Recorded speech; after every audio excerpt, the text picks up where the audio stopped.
general media, wherever it is, the conversation seems to be so active around negativities. As we always know, something bad sells more. Great teachers or great beings, what you find them speaking about is inspiring things, encouraging things. They focus on what is good, what is positive, what are the qualities that we all have. We can sit and complain, or we can do something about it. Let me tell you a story.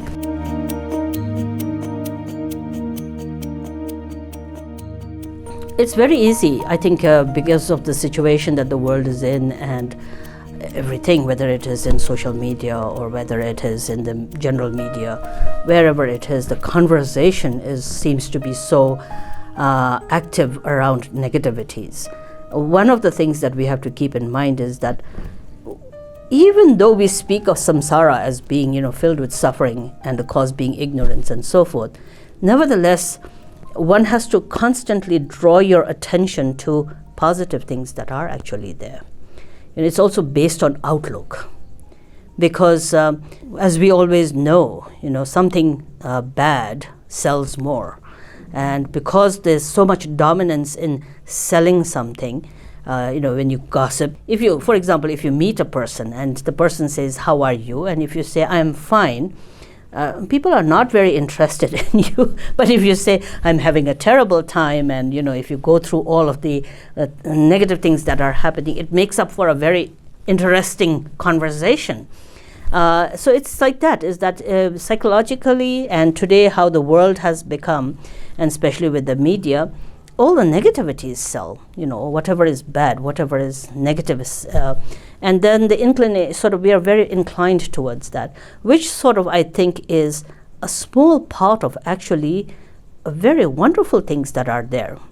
But these stories of people being kind and good and inspiring and generous and helpful and things that are good. The sun is shining very nicely. It's a good weather. Everyone can enjoy this wonderful day today. You are alive. You can actually do something good for yourself and the others. These are simple things that no longer have much value in our society today because everyone wants to talk about disastrous things. So in the beginning, I think we need to also train our own selves to really look at something that is positive. Let me tell you a story.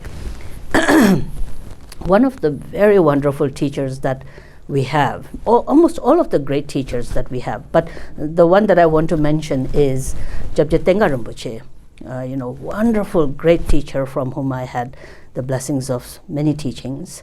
When he was alive, I remember having dinner with him once. He asked me to come for dinner. And then over dinner, he started to ask me, "So what's happening?" And then I didn't realize, but I began to speak about all the things that were going wrong within the monastery or the students or the Dharma or the general world and so on and so forth. And it was over a long time. And Rinpoche kept eating and nodding his head, and I was trying to have a conversation. And then he stopped after a while. I must have gone on for quite some time. And then he stopped for some time, and then he said, there are so many wonderful things that are happening also. And then he started to talk about good people and, the wonderful things that are happening, successes and developments and progress and earnest people and devoted students, and how despite difficulties, so and such a person is still, working with the teachings and struggling, and that there are mistakes, but how people are trying to repair them and so forth. And that has been a very good learning for me, because it taught me at that point is about perspective, how you see the same thing. As we usually say, you see half glass, or you see a half empty or a half full glass. It's very much like that. And that's what I try to keep in mind. And whenever I speak with great teachers or great beings, what you find them speaking about is inspiring things, encouraging things. They focus on what is good, what is positive, what are the qualities that we all have, and how we need to refine and hone those qualities, how deeply everyone needs to appreciate being a human being with all these qualities. So I think there's this great learning over here, is that this is samsara. and it is filled with suffering. And today's world is indeed very challenging and difficult. But I think sanity also comes where you begin to then see something good in that, and you focus and you let that be an inspiration for you to then develop something that is within you, that those qualities of goodness. So if you just sort of complain about the stress and the difficulties, and then you allow that to drown, that's very discouraging. And I think basic awareness and basic sanity must always be in appreciating the fact that there are these difficulties. That's part of samsara.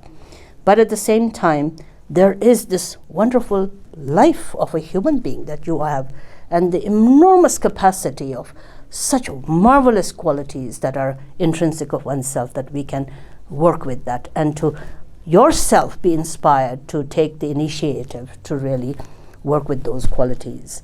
That's why even in the transition to the Vajrayana teachings, we have the foundational teachings of the 4 reminders, of which the first is preciousness of human birth. Then we have impermanence, we have samsara and the suffering, and we have karma, these 3 very pivotal subjects. But we don't go into these 3 subjects prior to actually working really much with the first good news, which is preciousness of human birth that you have. That yes, you have suffering.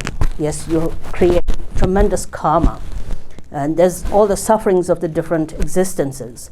But beyond all of this, the reality, what you have in your hand, is the precious human birth. And why it is called precious human birth is it has this enormously beautiful, powerful mind that can be a source of goodness for yourself and the others. And so the basic sanity is to realize that, and oneself taking the initiative to work with that. And that's all what we can do actually. We can sit and complain, or we can do something about it.